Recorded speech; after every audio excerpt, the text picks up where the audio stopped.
자, 이제 세 번째 섹션. 지금 텍스 업데이트 어떤 변동이 있는지 좀 말씀을 드리겠습니다. 차일드 케어 덴털 베네핏이라는 게 있습니다. 요건 벌써 작년부터 지불이 되고 있고 신청했던 거고요. 연가구 소득이 9만 불 미만의 가정, 12세 미만의 자녀가 있는데 치과 비용이 있는 경우는 지원이 되는 거고요. 1차하고 2차로 나눠서 신청했고 지불되고 있고요. 소득에 따라서 260불, 390불, 650불 이렇게 지불이 되고요. 첫 번째 피리어드는 끝난 거고요. 2023년 6월 30일로. 두 번째 피리어드가 아직 남아 있습니다. 2024년 6월 30일. 그러니까 지금 몇 개월 남아 있죠. 지금 오늘 세미나 보시고 여기 해당되시는 분들은 이 웹사이트로 신청하시면 보조를 받으실 수가 있습니다. 두 번째로 One Time Top Up to Canadian Housing Benefit. 요건 이제 신청이 마감이 됐습니다. 작년 3월 1일자로 신청이 마감이 돼서 저소득 가구의 일회성 렌트 보조금 500불이 이번 달 안으로 지불될 예정입니다. 벌써 받으신 분도 있을 수 있고요. 요거는 진짜 중요합니다. 요건 새로 생긴 거고요. BC주 임대자 텍스 크레딧입니다. 요번에 세금 보고할 때 내용을 기입해야만 400불 받을 수 있는 거고요. 요것도 요번에 세미나에 오신 분들은 여기 해당되신다면 400불 버신 겁니다. 2023년도부터 시작하는 프로그램이고요. 가구 소득 6만 불까지는 400불 다 나옵니다. 그런데 6만 불에서 8만 불 사이는 6만 불 초과된 금액이 2%씩 감소됩니다. 8만 불 이상부터는 다 줄어들어 없어지기 때문에 신청 불가입니다. 자격 조건은 2023년 12월 말로 19세가 된 분들, 그러니까 세금 보고해야 되는 성인들이죠. 두 분은 이제 한 사람 대표로 이제 신청하는 거고요. 연방 정부가 아니고 BC 정부에 주는 거라 BC주에서 임대료를 지불해야 됩니다. 근데 임대가 이제 부모한테 렌트비를 지불한다. 그건 안 됩니다. 제3자한테 지불하는 임대료 이렇게 돼 있습니다. 임대는 어떤 장소의 임대를 얘기하냐? 단독 주택, 베이스먼트를 임대할 수 있고, 그죠? 아파트를 임대할 수 있고, 콘도, 타운하우스. 여기 중요한 게 기숙사가 있으면은 6개월 이상 살았으면 400불 환불이 있습니다. 그리고 롱텀 케어 퍼실리티, 요양원 6개월 이상 있으면 요양원에 계신 어르신들도 이제 가능하고요. 룸 렌트나 룸메이트 같은 경우도 6개월 이상 했으면 400불 받을 수 있다고 되어 있습니다. 그래서 이걸 받기 위해서는 개인 세금 보고를 통해서 퍼스널 텍스 리턴을 통해서 신청이 가능하고요. 임대 주소, 임대 금액 1년 동안, 그리고 임대 기간 이게 6개월 이상 돼야 되는 것들이 있기 때문에 집 주인 이름 이런 것들이 들어갑니다. 차후 세무서 소명 자료 요청 시에는 임대 계약서뿐만 아니라 임대료 지불 증명을 해야 되기 때문에 현금을 지불하는 건 하시면 안 될 것 같습니다. 지금 이 얘기는 무슨 얘기냐면 다르게 생각하면 과거에는 임대 소득 보고는 일방적으로 집 주인이 자진 보고하는 형태였거든요. 근데 이제 세입자들이 이제 자기 환불 목적으로 이런 정보를 넣고 나면 정부에 임대 소득을 보고하는 사람들의 정보가 들어간다고 봐야 되겠죠. 그러면 내가 만약 임대 소득이 있고 보고를 안 한 게 있으면 이제는 밝혀지는 거죠. 왜냐하면 세입자들이 다 이게 정보를 넣어버리기 때문에. 그래서 이제 새로운 상황이 발생하기는 했습니다. 그래서 임대 소득 보고하신 분도 조심하셔야 됩니다. 그 외에 홈 레노베이션 텍스 크레딧, 그리고 작년부터 있었던 홈 액세서빌리티 텍스 크레딧 두 개가 있습니다.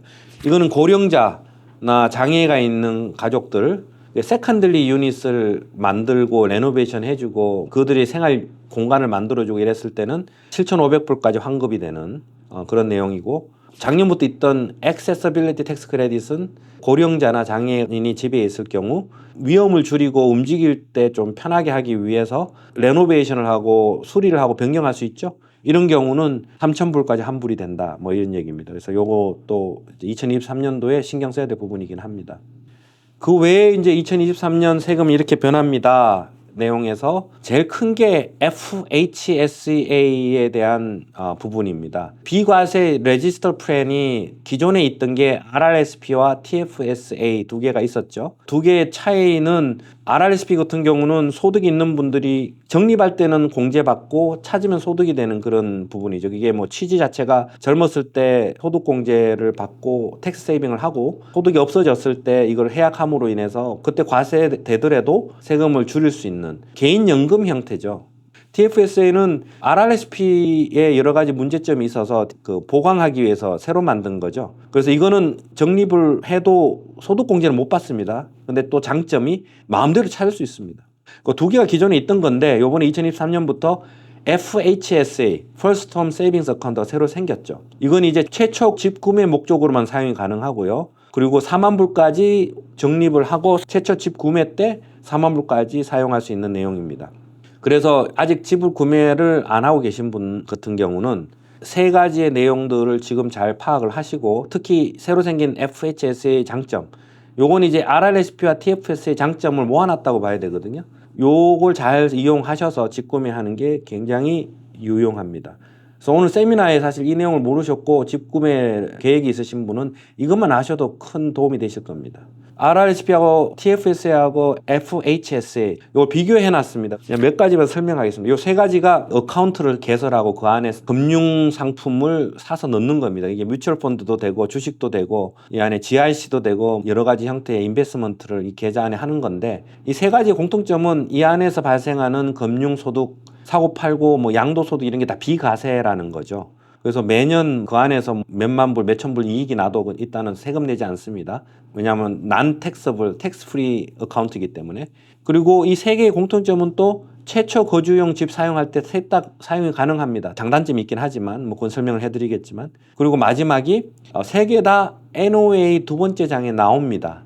그래서 한도액도 나오고 그 미사용 공제액도 나오고, 그리고 뭐 이런 여러 가지 내용을 가지고 이제 판단하셔야 되기 때문에 NOA를 잘 보셔야 됩니다. 최초 집 구매 사용 목적으로만 비교를 해드리면 RRSP는 제가 말씀드린 대로 단점이 소득공제는 좋지만 찾을 때 소득이 된다고 했죠.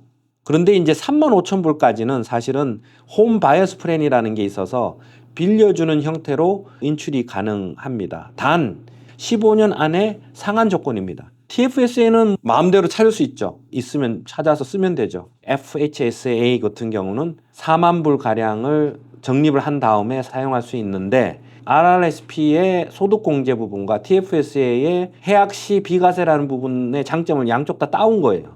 단 이제 계좌를 설립을 해야지 매년 8,000불씩 룸이 생겨서 5년이 지나면 4만 불이 되는데, 계좌를 오픈한다고 해서 한목에 4만 불을 5년 있다 살 수 있는 건 아니고요. 매년 적립을 해야 됩니다.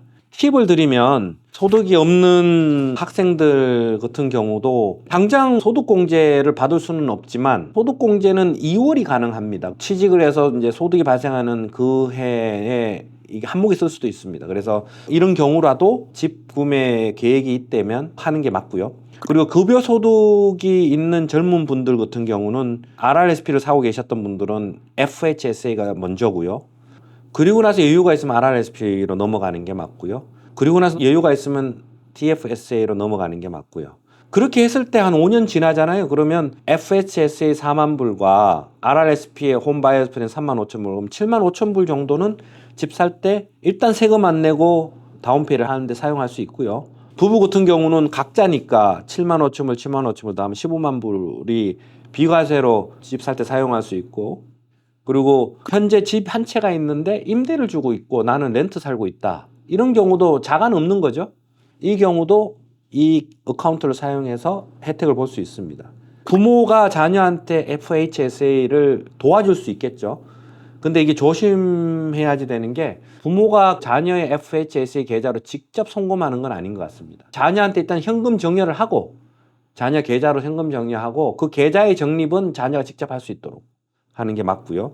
그래서 이제 결론적으로는 최초 거주용 집을 캐나다에서 구매하시는 요 세 개를 본인의 목적에 맞춰서 잘 보고 판단해서 사용해서 하시는 게 유리하다. 이게 절대적인 답은 사실은 없죠. 개인마다 틀리니까.